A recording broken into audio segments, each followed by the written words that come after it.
The other classifier that I would like to talk about is KNN. So that's K, nearest neighbor.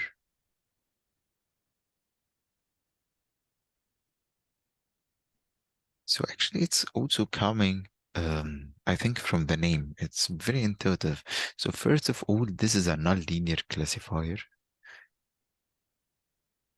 like decision trees as well. So this is nonlinear. And this classifier is actually one of the very like simplest classifiers, or it's very straightforward because you are basically doing what the name is suggesting. You are taking the nearest neighbors, and the number of them is determined by this parameter k. So let's think about it, okay? And we will actually see the code for this nice classifier. So let's assume that we have our training set looking like that. And here, this is exhaustive as well, meaning that we are looping over all samples. The decision trees was also exhaustive, such that we were looping over all samples and trying to figure out the value for the split or the condition. Okay. In the meantime, KNN is also exhaustive, meaning that if we have a sample, okay, like that in the training set, we just scatter all of them. We just put everything that we have in our training samples. Okay. And then we do not construct like a model or a classifier um, like formally that we were doing with the perceptron or something like that. We actually get our unseen sample, okay, that we want to test. Okay. So let's say that our unseen sample was scattered in this part. If, of course, you remember with the perceptron, we had a line and then we were comparing to this line, whether it will be above the line or below the line. But here we're not doing this. We're not doing anything like that. Here we are just measuring distances.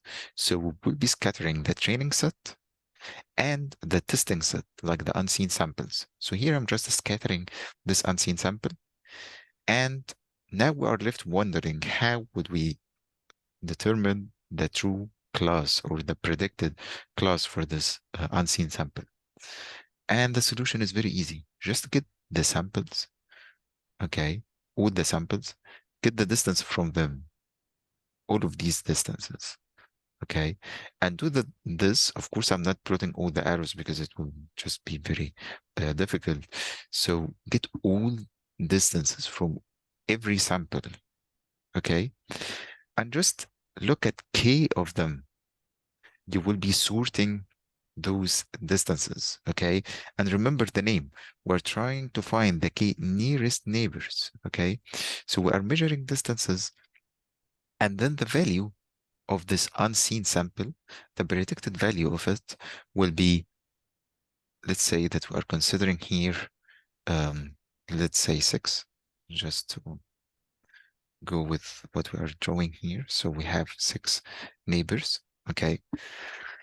So the value that will be predicted for this unseen sample will be looking at the majority of those, like the true label of the majority of the k nearest neighbors. So what is the majority of those? Which class, X or O? Oh, So the majority of them, so you would find this one is X and this one and this one and this one, and these are O's. Okay. So how many for X? 4, right? yeah. 4X and 2 for O. So we'll have a final prediction of X because it has the highest number. Okay. Okay. So this is like the main goal. If you have another unseen sample, let's say it was scattered here, and let's say that K, so this is a different classifier with K equals 2. You would just measure all the distances and then sort those distances, okay? And then you would find that this one is nearest, like having the minimum distance, okay? And this one is also very near, okay? The second nearest neighbor, okay? And then you will be saying that, of course, the majority here is O, then the true value, or I'm sorry, the predicted value will be O. Okay. Mm. Okay, so any questions on this? No. Okay, perfect. So now we are just left with one question. How to determine this distance? Because we have this like in a high dimensional space. It was easy in this example because we just had two features, x1 and x2. So we were able to scatter our data. So what will happen if we have like, I don't know, like 700 features? It would be difficult, right? Luckily, we have something like the Euclidean distance.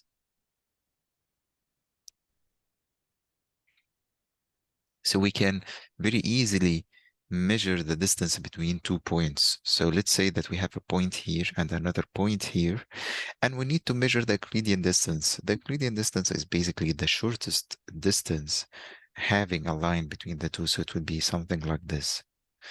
And it's very intuitive because it's coming from Pythagoras' theorem, because here we can see the difference between the y of the 2 points, the y value for this point and the y value for this point, and the difference of the x value for this point and x value for this point. And here we would have this y value squared and x value delta squared under the square root. So it's just Pythagoras, okay? Um, so even if we don't have like two values, if we have three, five, six values, it doesn't really matter because you just extend this for as many values as you have, okay? And this is how we measure the distance. And when you do this for all samples, you will just sort all of those ascendingly and just take the highest k of them and then look at their labels, okay? So let's say that we are doing this exhaustively. So we are looking at the whole, let's just not forget that we are looking at the whole training set. So with every unseen sample, with every testing sample, we are looping over all the training set. Okay. Okay, so let's look at the code for that, which is very small because I think it's an easy algorithm. Okay, so can you see the code? Yeah. Okay, good. So in the beginning, I was just loading this data set, and this data set is actually for different kind of flowers. So this data set had three kind of flowers. I'll just show you the figure for that. Okay, so it has this first one and the second one and another third class, and we wanted to differentiate between them. And the way we're doing this, they extracted four features, and it was like the different lengths, okay, between the shape of the flower, like that, okay. So we have these four measures taken from different flowers, and we are trying to use them to do our classification. Okay, so let's run this part. Here, I'm just using two of these measures. So here you would find that X had 150 samples and two features. Okay, and here Y, this is the true label, the name of the flower. Okay, now this is stored in Y, and you would see three values. Okay, so here I was just doing a trick actually to be able to visualize our decision boundary.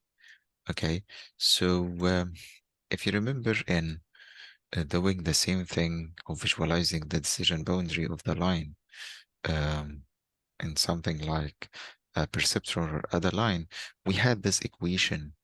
We had an equation like this, and we were able to just solve for this equation and come up with the equation of that line. Okay. Do you remember that part? We had an equation for this line. Okay. Mm. Uh, So we were able to visualize our decision boundary. It was very easy. Okay. On the other hand, when we are trying to do this with something like KNN, it will be a bit difficult because we don't have a line. We don't have a line like this.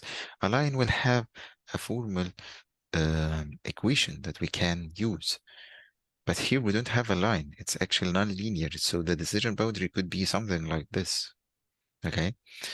So to be able to handle this, I used like a trick. Okay. Because here we would have, let's say, our samples scattered like that, and the samples of the other class scattered like so. Okay. And this problem, to be able to visualize the boundary, I said, okay, what will happen if we use all the samples, okay, as testing set? Okay. So I will be using everything inside of this grid as our testing set. Okay. And then I will be color coding. I will be color coding the output. So let's say if the output is belonging to X, I will color, I will be color coding this as, I don't know, let's say yellow. Okay. So all of these points will be yellow. Okay. So all of this part, because it's very dense, I'm testing all the points in this grid, all possible values on X and Y. Okay. All of this part will be colored like so. Okay. And then anything belonging to O, I will be coloring this as green. So we'll find all of this area as green. And this trick is nice because when we do this, you will be able to just visualize the decision boundary. So here I'm not having an equation. I was just testing all possible combinations of samples, okay, until we can visually see the boundary. Is this idea clear? Mm. Okay. Okay, good. So let's just imagine what will happen if we have our KNN classifier working with a very low K value. So K equals 1. Let's just think about it intuitively. So if we have a sample and K is equal to 1, so we are basically dependent on the nearest neighbor and nothing else. Would this lead to overfitting or underfitting?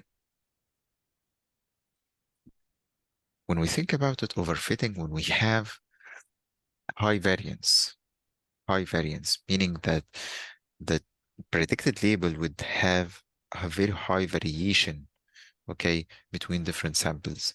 So it could have a very high variation when we have different samples. So when we have just one value, then you are dependent just on the nearest neighbor, okay? And when k is like 2 or even 3, okay, you're just still dependent on a very small subset like 3 values, okay? That's a very small subset. And when we have a very small subset out of our population like that, we would have a very high variance, okay? That's why when you have a very small k neighbors like 3 or 2, most likely you would have a lot of variability because you don't guarantee which will be the nearest neighbor, okay? Then this would have a high variance leading to overfitting.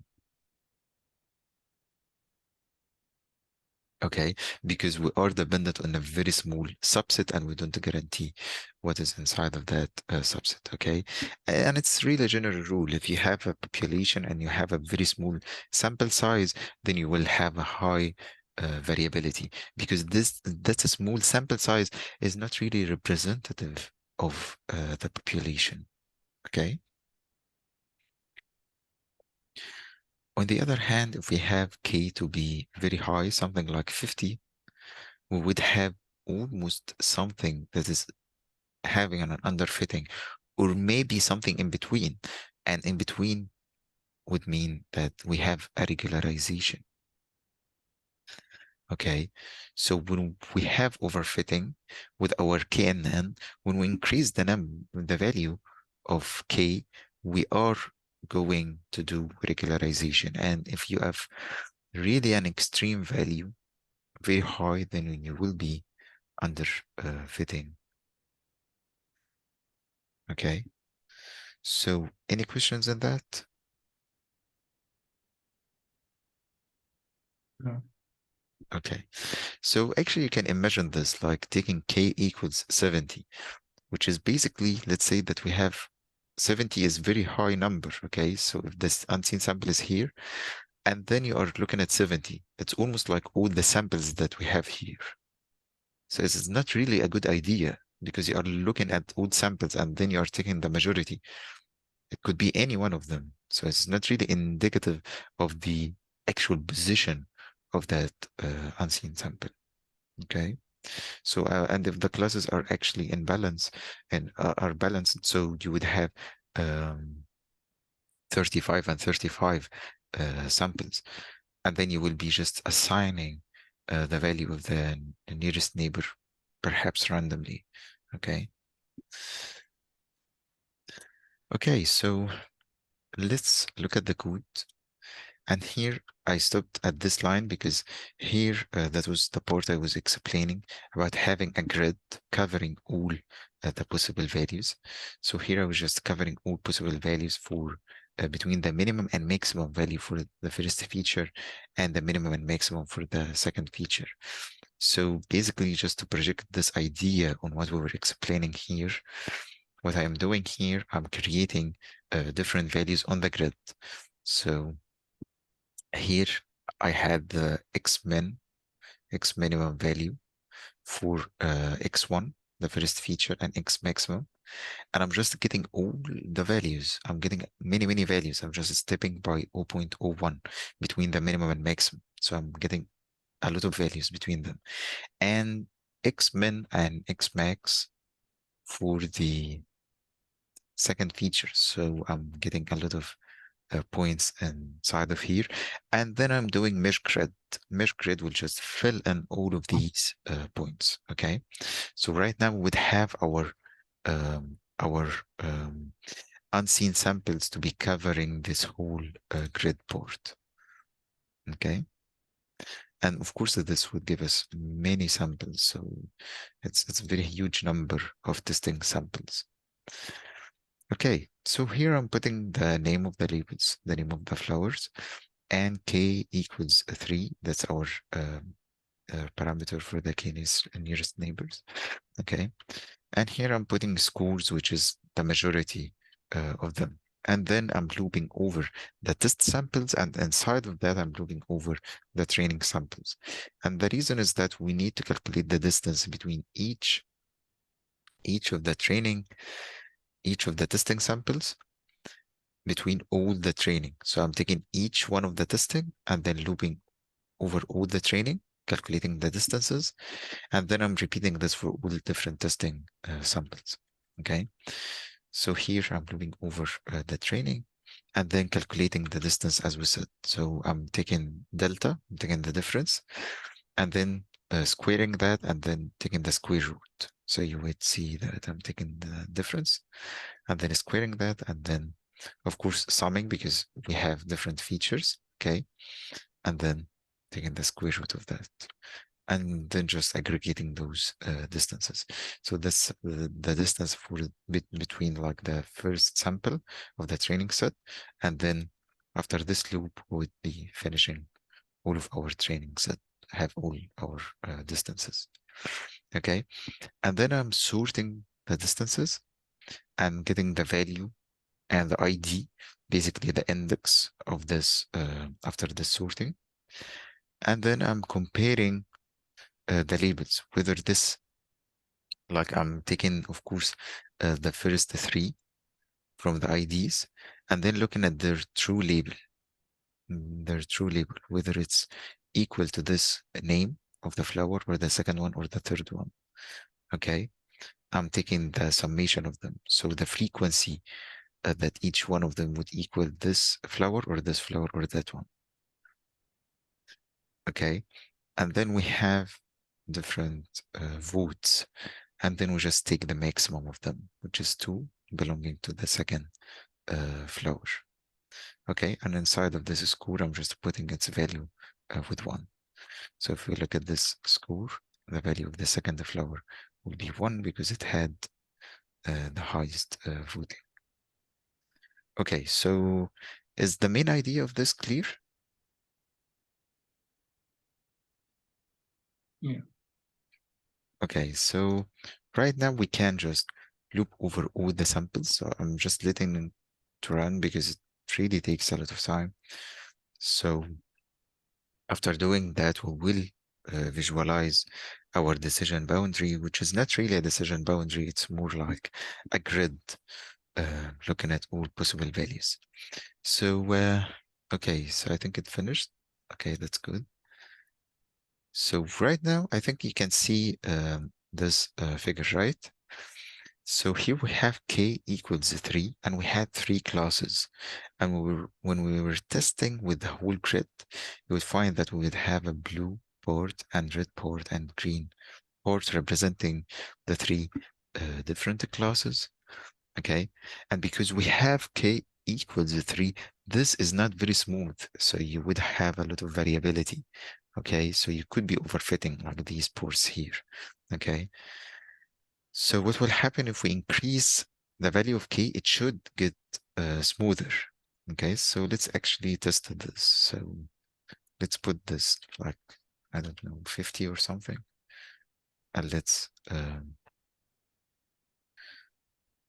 test our code. So that was the run for k equals 3. Let's see the run of the other one.